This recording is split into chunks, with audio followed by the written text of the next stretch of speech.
తడబడ్డారో మనమందరం కూడా కోర్టు రూమ్లో చూడడం జరిగింది. ముఖ్యంగా ఈరోజు చెప్పిన మాటల్లో ఎన్నో అమెండ్మెంట్స్ పైన చాలామంది కూడా కేసులు వేయడం జరిగింది. కానీ మరీ ముఖ్యంగా 2 పాయింట్స్ పైన మరీ ప్రత్యేకంగా ఈరోజు సుప్రీంకోర్టు ఈరోజు చెప్పడం జరిగింది. Non Muslims won't be appointed to central waqf councils and state waqf boards in terms of the amended provisions during the hearing అని చెప్పడం జరిగింది. అంటే సెంట్రల్ వక్ఫ్ కౌన్సిల్లో ఉండని, స్టేట్ వక్ఫ్ బోర్డ్స్లో ఉండని, హియరింగ్ జరిగేంత వరకు మళ్ళీ నెక్స్ట్ డేట్ ఎప్పుడైతే 5వ తేదీ వరకు టైం ఇచ్చినారో అప్పుడు వరకు ఎవరు కూడా, ఏ రాష్ట్రం కూడా, కేంద్ర ప్రభుత్వం కూడా వాళ్ళ వక్ఫ్ బోర్డ్స్లో నాన్ ముస్లిమ్స్కి ఏదైతే అమెండ్మెంట్ తీసుకొని వచ్చి అపాయింట్మెంట్ చేస్తామని చెప్పారో దానికి చెయ్యకూడదు అని చెప్తే సాలిసిటర్ జనరల్ గారు దాన్ని ఒప్పుకొని మేము దానికి ఎలాంటి మార్పులు చేర్పులు చెయ్యము అని చెప్పి ఒప్పుకోవడం జరిగింది. అంటే ఒక రిలీఫ్ మాకు దొరికింది.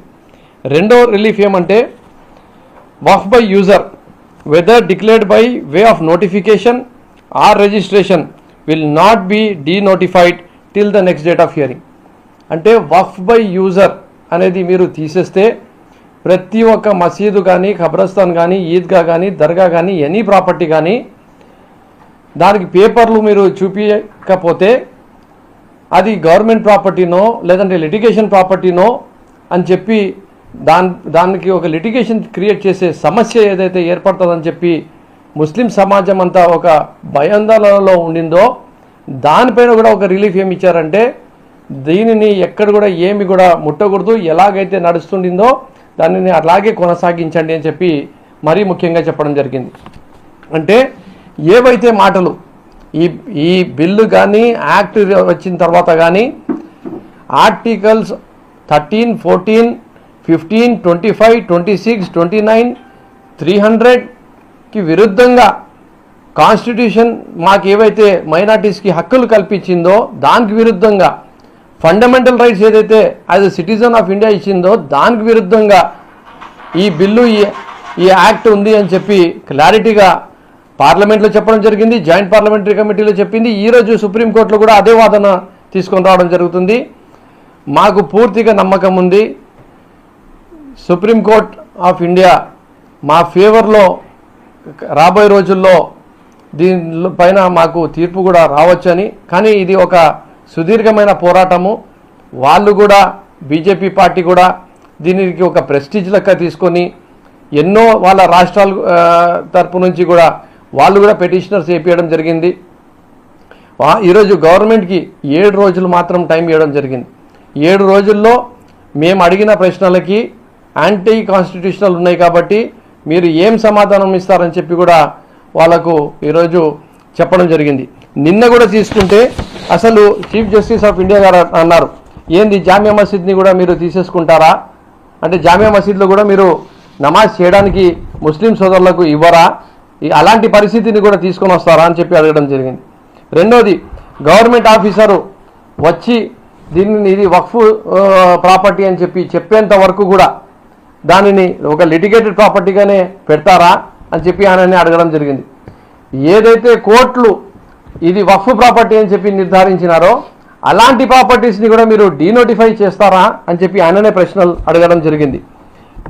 ఇంకో చోట మీరు హిందూ దేవాలయాల్లో కానీ హిందూ ట్రస్ట్లలో కానీ ముస్లింలకు అవకాశం ఇస్తారా వాళ్ళకు మెంబర్స్ లెక్క అని చెప్పి కూడా చీఫ్ జస్టిస్ గారు సాలిసిటర్ జనరల్ గారిని క్లారిటీగా అడగడం జరిగింది. అంటే ఏవైతే మేము పార్లమెంట్లో అలాగే పార్లమెంటు బయట ఏవైతే ప్రశ్నలు మేము అడిగినామో కాన్స్టిట్యూషనల్ ఏదైతే మాకు హక్కులు ఇచ్చిందో లిమిట్స్లో ఏవైతే అడిగినామో అవే ప్రశ్నలు చీఫ్ జస్టిస్ గారి నోటి నుంచి కూడా రావడం అనేది చాలా సంతోషకరమైన విషయము. మరి 7 రోజుల్లో ప్రభుత్వానికి టైం ఇవ్వడం జరిగింది వాళ్ళకు రిప్లై ఇవ్వడానికి. ఈరోజు కోర్టుకి కానీ జడ్జిలకి కానీ అడ్వకేట్స్కి కానీ మీడియాకు కానీ ప్రత్యేకంగా అన్ని రాజకీయ పార్టీలు ఎవరైతే దీనికి విరుద్ధంగా పోరాడుతున్నారో వాళ్లకు కానీ మా పార్టీ వైఎస్ఆర్ కాంగ్రెస్ పార్టీకి మరియు జగన్మోహన్ రెడ్డి గారు కానీ ప్రతి ఒక్కరికి కూడా ధన్యవాదాలు తెలుపుకుంటున్నాం. ఇది ఒక చారిత్రాత్మక ఘటన. ఈ చారిత్రాత్మక ఘటనలో ఈరోజు లీడింగ్ లాయర్స్ అందరు కూడా ముస్లింల తరపు నుంచి ఈరోజు పోరాడుతున్నది మా హిందూ సోదరులు అని చెప్పి కూడా నేను ఈరోజు గర్వంగా తెలియజేసుకుంటున్నా. ఇది మా భారతదేశం గొప్పతనం అనేది కూడా నేను ఈరోజు మీ అందరి ద్వారా తెలియజేసుకుంటున్నా. వాళ్లకు మా తరపు నుంచి సలాం చేస్తున్నాము, వాళ్లకు ధన్యవాదాలు తెలుపుకుంటున్నామని చెప్పి కూడా తెలియజేసుకుంటున్నా. అలాగే ఏదైతే ఈ కష్టమైన సమయంలో, ఈ ఇబ్బందికరమైన సమయంలో సైకలాజికల్గా మేము ఎంతో నిరాశలో ఉన్న సమయంలో తెలుగుదేశం పార్టీ మాత్రం వాళ్ళ స్వార్థ రాజకీయాలు చూసుకొని మమ్మల్ని నమ్మించి మా ఓట్ల ద్వారా ఈరోజు ప్రభుత్వాన్ని స్థాపించుకొని ఈరోజు తడిగుడ్డతో మా గొంతు కోసే పని చేసినారు. ఖచ్చితంగా దీని మూల్యం కూడా రాబోయే రోజుల్లో చంద్రబాబు నాయుడు గారు మరి తెలుగుదేశం పార్టీ ఖచ్చితంగా చెల్లించుకోవాల్సింది ఉంటుంది. ఒక్క ఆంధ్ర రాష్ట్రమే కాదు, భారతదేశంలో ఉండే 20 కోట్ల ముస్లిం మైనార్టీలందరూ కూడా చంద్రబాబు నాయుడు గారి వైపు మరి నితీష్ కుమార్ గారి వైపు చూడడం జరిగింది. ఖచ్చితంగా వీళ్ళు సెక్యులర్ లీడర్సు ఇంత యాంటీ కాన్స్టిట్యూషనల్ బిల్ తీసుకొని వస్తుంటే, మా ఫ్రీడమ్ ఆఫ్ రైట్స్ని వాళ్ళు అనగదొక్కాలని చెప్పి చూస్తుంటే వీళ్ళిద్దరు మాత్రము ఖచ్చితంగా మైనార్టీల పక్షాన నిలబడతారని చెప్పి అనుకున్నారు. కానీ మొత్తం యావత్ భారతదేశంలో ఉండే మైనార్టీస్ అందరికి కూడా నిరాశలో ముంచేసి ఈ బుల్డోస్ చేసేసి బీజేపీ ఎజెండాని మొత్తం భారతదేశంలో ఇంప్లిమెంట్ చేయడానికి పూర్తిగా సహకరించిన చంద్రబాబు నాయుడు గారికి తెలుగుదేశం పార్టీకి మూల్యం చెల్లించుకోవాల్సింది వస్తుంది. ఇప్పటికైనా మీ వైఖరి మార్చుకోవాలా, మీరు సుప్రీంకోర్టులో పార్టీ కావాలా, మీరు ఎన్డీఏ నుంచి బయటికి రావాలా, మీరు గల్లీ నుంచి ఢిల్లీ వరకు ప్రతి చోట ముస్లిం మైనార్టీల కోసం కాదు, ఇది భారతదేశ కాన్స్టిట్యూషనల్ రాజ్యాంగం ఇచ్చిన హక్కుల కోసం పోరాడాల్సిన ప్రతి ఒక్క పైన బాధ్యత ఉంది. కాబట్టి తెలుగుదేశం పార్టీ కూడా నేను డిమాండ్ చేసి అడుగుతున్నా, మీరు ఖచ్చితంగా బయటికి రావాల్సిందే, మీరు బయటికి వచ్చి మాతో కలిసి పోరాటం చేయాల్సిందే.